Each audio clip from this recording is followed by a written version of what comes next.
McConnell. One moment, please, while I make sure the stream is up here. And we have it. We have live now. I'm clicking this. Before you talk, Ray, I want to make sure this is tweeted out so people know this is part 2. And there is share. There's Twitter. And that's out there, part 2. New. And, okay, now, put that down to Skype. And, okay, we're back. All right, now, with Mr. on the other side of the camera, this is Mr. McConnell. We were talking about, in part 1, Mr. McConnell, and hey, Go Warriors, thank you for joining us, and thank you. We need you as a moderator. So this is outstanding here. Go Warriors is one of our, Go Warriors is a Denver Broncos dweller who's an Oakland Raiders fan. Okay, so all right. So anyway, thank you for joining us. But anyway, we're talking about the problem of homelessness in Oakland. Prior to that, the Oakland fire problem, and now the Department of Violence Prevention, and Greg was in the middle of talking about that. So and thank you, Barry Lee. We got 2 moderators on here. Awesome. The Zinsters are in the house to control the trolls, which may have been, interrupting this kind talk. There might be some people on the black block who don't want this to be heard. So, hey, you're...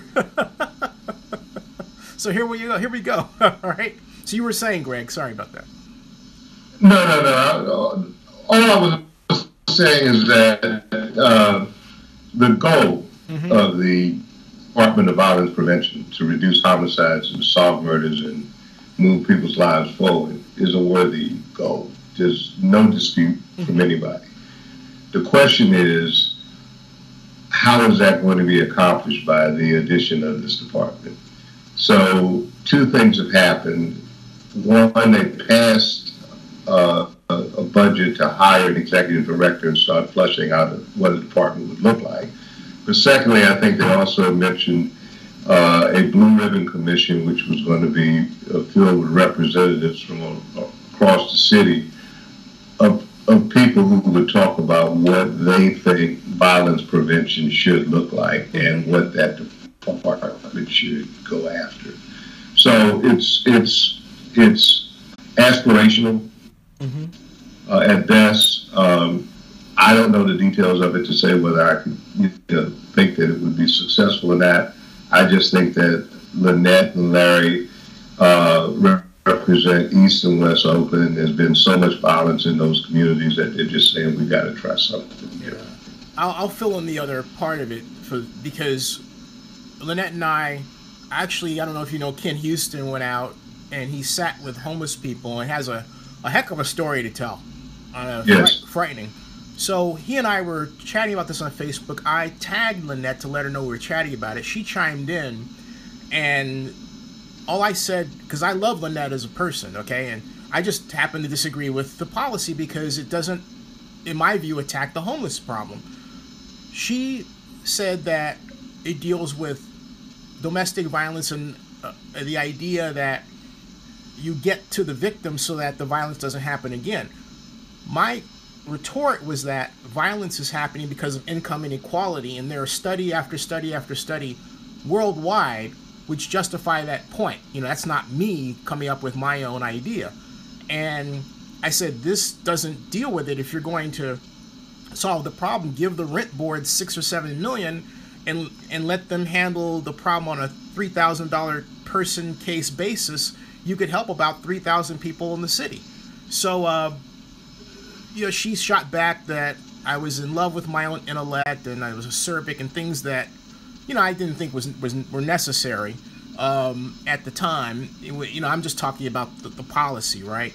So it was a disappointing exchange for me, but what I come off from all of this is we can't seem to agree on a direction to get this solved, even though we have the resources to do it. That's why, and I had to put that out there,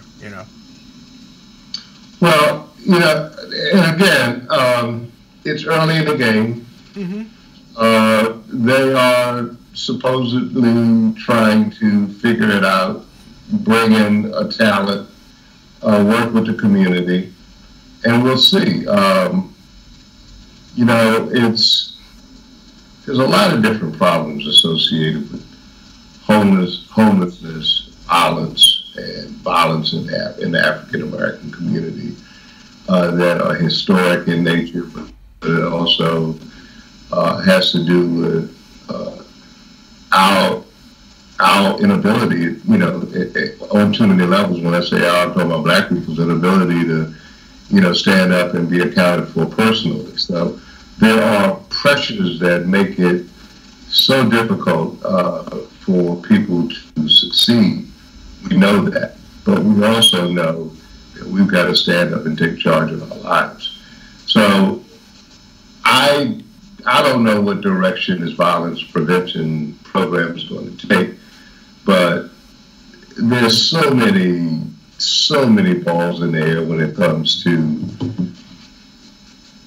why we have so much violence amongst the poor, Black, and brown communities. And, you know, I know what the historical reasons are. I know about racism and all of that.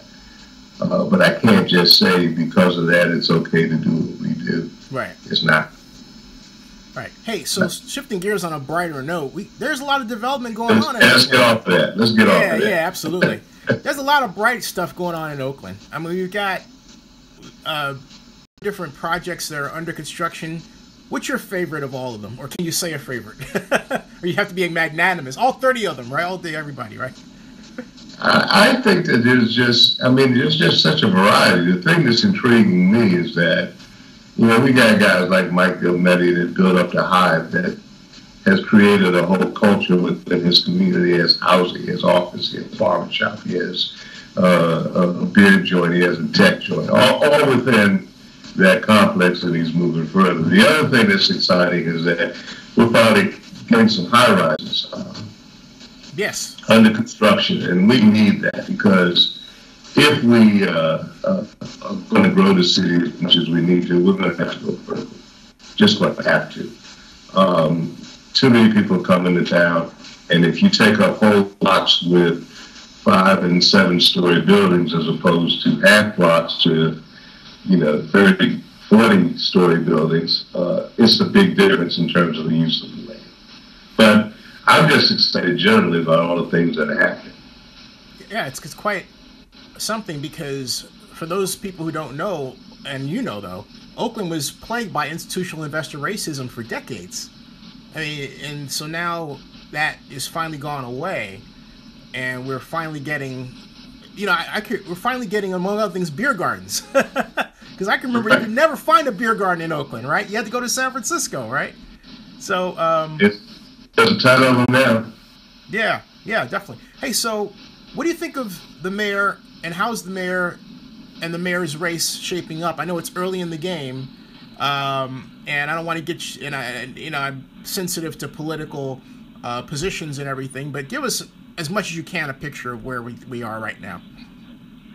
Well, we did poll June 1st, and in that poll we wanted to just see the direction of the city, right direction, wrong direction. We see the same questions all the time. And favorability, unfavorability, is the mayor doing a good job, is the city council doing a good job, etc. We found that the mayor's popularity remains strong. She polled at 58% favorable, which is really good given, you know, the public's distrust and dislike of elected officials generally now.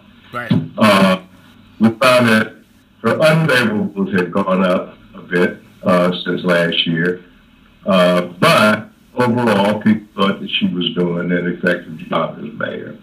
We asked if the election were today, would you re-elect or would you replace her? And 42% said they'd re-elect, and 32% said they'd replace her, but 21% was in the unknown.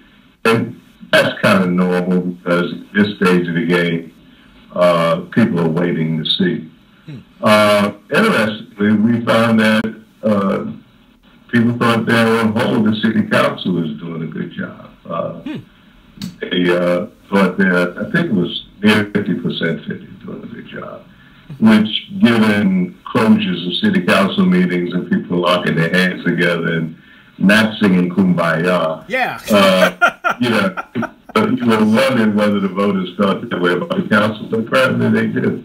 So one of the things we noticed when you've done the polls like we have, if the economy is good, people got a little change in their pocket, get a, yeah, absolutely.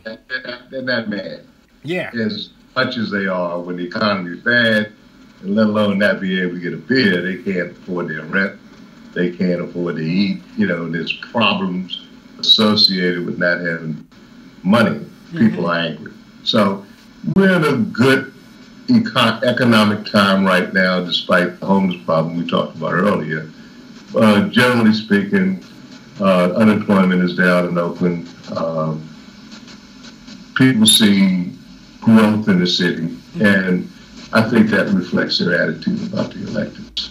Nice. Hey, so how do you see the Raiders situation playing out? Well, that's like more of a question for me than you, but I do want your view on this. I mean,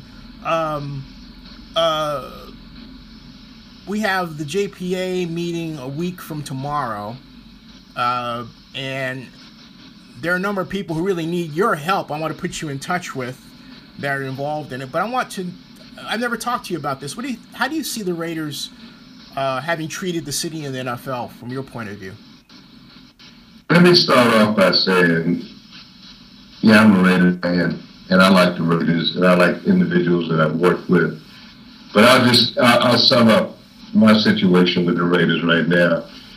We had a box that we have had for 3 or 4 years, and maybe longer than that. And many years, we sat there and we watched these lousy games on Sundays. They would, break our hearts, but we kept coming back. Yep. So last year they had a good year, so then they came up and said that the price of our box was going to go up by about 70%. Oh! I said, wait a minute. We were there for losing. You had one good year. You're moving to Las Vegas. Keep the box. So I'm not mad at them. I'm just saying, come on, that's just okay. That's sold out. We'll find out if that's true. Oh, you think there's some doubt about that? Interesting. Well, I'm not saying that it's not true. I'm just saying we'll see. The games will come on Sunday, and I'll watch them from the comfort of my home or at a friend's house, and we'll see how many seats are empty. So what about the Oakland A's? Where are they going? Is it Howard Terminal as some wanted? Is it the Coliseum as others wanted? Is it the mayor wanted Howard Terminal? But it's all weird to me.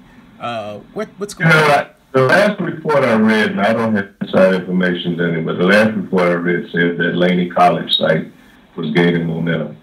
Howard Terminal has some problems associated with the maritime use and other kinds of cleanup that they have to do down there. The Coliseum, they don't seem to want, but in Laney College, there was resistance at first through Peralta, but I think that has been quieted.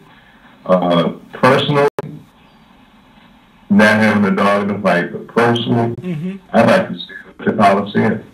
I think they could take and build a phenomenal stadium, and I think over the years they could grow the Coliseum city that we've talked about. Right. But it's got to get started. I mean, look at all of the positives of that location. Three-way access, park access. People can tailgate, which I hear the Raiders are not going to be able to do as much of in Las Vegas. Not at all. Yeah. So, I don't know. I just think that Coliseum City idea was a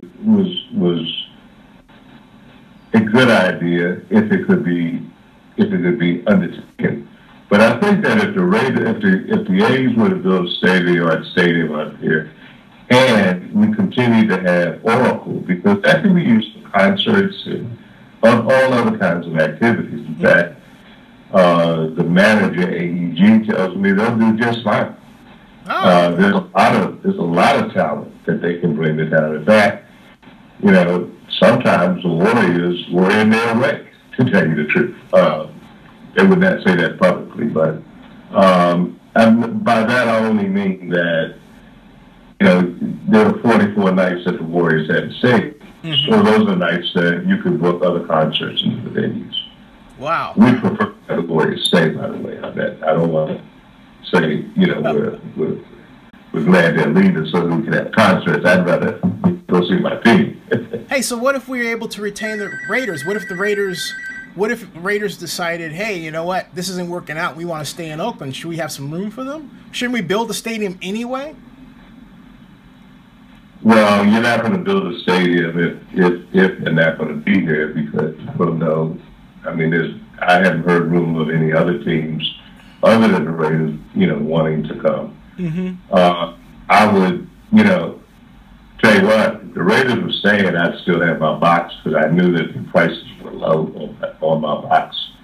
But the combination of the amount of the increase and the knowledge that they're leaving just drove me over the cliff. And it was not just my box, it was Jobs and Housing Coalition members were putting me to support the team. Wow.